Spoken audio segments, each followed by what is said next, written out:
Has Nintendo gone bananas?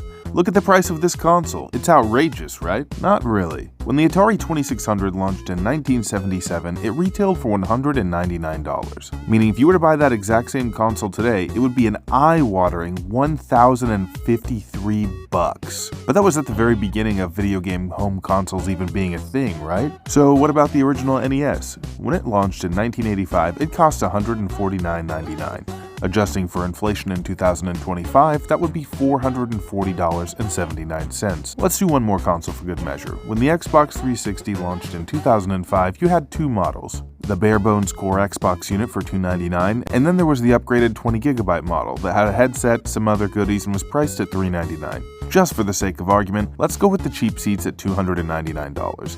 If the 360 were to launch today, it would cost $490.12. So, all things considered, the Nintendo Switch 2 is pretty damn reasonable at $449. But what about the games? Well, that's where things start to get more interesting. I'll keep it quick and rapid fire on this one. Atari games were priced on average at $25 in 1977, meaning they'd be a whopping $131 today. Super Nintendo games cost anywhere from $50 to $80 in 1994, so if we average that at $65, that would be $139. New PlayStation 2 and Xbox 360 games in 2003 averaged at 55 big ones, meaning right now it would be $95. Which brings us back to the Nintendo Switch 2. Earlier today, when Nintendo announced that the new Mario Kart would be selling for $80 at launch, the overwhelming sentiment online was that this is ridiculous. Even the Moist Monster himself got in on the dogpile and reacted pretty negatively.